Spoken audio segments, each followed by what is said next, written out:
Fast fashion is a modern-day phenomenon where inexpensive apparel, shoes, and accessories are being produced at a rapid rate. This is a result of developments in machinery and global production chains caused by the Industrial Revolution and the globalization of the market.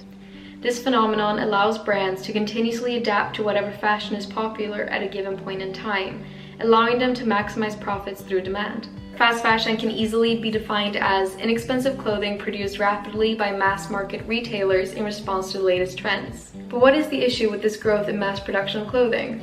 The impact of fast fashion can be broken into two sections: the impact on the environment and the impact on workers. The environmental impact of fast fashion is substantial.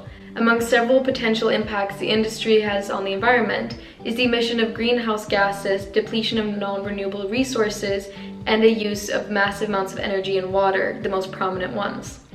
According to Business Insider, fashion production comprises 10% of the total global carbon emissions, which is as much as the entire European Union.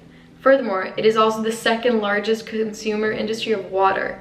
The production of a single cotton t-shirt requires about 700 gallons of water, whilst a pair of jeans requires about 2,000. Additionally, the vast majority of the fast fashion companies out there have adopted the open loop cycle method, where the byproducts and water are not recycled or reused, cleaned, or disposed of properly. This is where harmful, toxic, and non-biodegradable substances or waste are simply let out into the environment, creating a huge pollution issue in the process. And the continuously unnecessary mass production of clothing and change in trends results in clothing being heavily underused by customers and replaced at record rates. More than 500 billion of value is lost every year worldwide due to clothing underutilization and the lack of recycling. And according to The Economist, in the UK, more than 300,000 tons of clothing ends up in landfills every year. It is the fastest growing category of waste in the country. The lifespan of clothes become increasingly shorter due to the cycle of mass production and consumer habits, which have an interchangeable cause and effect on each other. Although that barely covers the tip of the iceberg regarding the environmental impact of fast fashion, let's discuss the impact it has on its workers.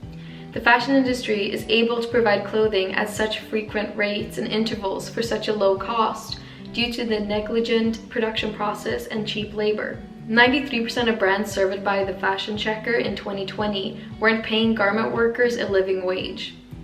These workers are often people in LEDCs, aka lesser economically developed countries, and oftentimes children, with over 50 countries still using child labor in at least one part of their garment or jewelry supply chain. Regardless of their age, the majority of sweatshop workers are not receiving appropriate pay. They are also being forced to work long days in inhumane working conditions. There are several examples of fast fashion sweatshops resulting in the death of their workers. An example of this is the 2012 Dhaka garment factory fire, which resulted in the death of 117 workers. The owners of the factory were prosecuted for unpardonable negligence for their safety of their workers. The fast fashion industry has a clear impact on the environment and cost of human lives, and it isn't beneficial to either. The very nature of the fast fashion industry is based upon consumers' desires and demands, which is why we, as consumers, have the power to choose which businesses and in turn which moral ideals we support. As consumers, we have so much power to change the world by just being careful in what we buy.